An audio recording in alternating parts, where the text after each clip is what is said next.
Praise lord అందరికీ. మనకి ఏదన్నా అవసరం ఉన్నా, ఏదైనా నీడ్గా ఉన్నప్పుడు మన తల్లిదండ్రులను వెళ్ళి స్వేచ్ఛగా అడుగుతూ ఉంటాం. మనకి ఏ ప్రాబ్లం వచ్చినా సరే వాళ్ళతో షేర్ చేసుకుంటాం. ఏ భయపడకుండా, ఏ దిగులు చెందకుండా, బయట వారితో చెప్పుకున్నట్టు కాదు, కానీ మన తల్లిదండ్రులతో ఏదైనా ఓపెన్గా చెప్పుకుంటూ ఉంటాం. అలాగే దేవునితో కూడా మనం ఓపెన్గా చెప్పుకోవచ్చు. అయితే దేవుని వాక్యం ఏం సెలవిస్తుంది? గల్తీలకు రాసిన పత్రిక 4వ అధ్యాయం 6వ వచనంలో, నాయన తండ్రి అని మొర్రపెట్టు తన కుమారుని ఆత్మ దేవుడు మన హృదయంలో పంపించాడంట.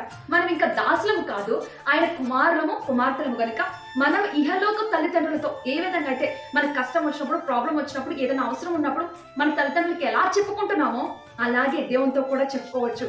కనుక దేవుడు అటువంటి వారసత్వాన్ని మనకు అనుగ్రహించాడు. కాబట్టి ఆ వారసత్వాన్ని పొందుకున్న మనం ధైర్యంగా దేవునికి మొర్ర పెట్టాలని, దేవునిలో ఇంకా ముందు కొనసాగాలని దేవుడు తన కృపను మనకి నిత్యము తోడించును గాక.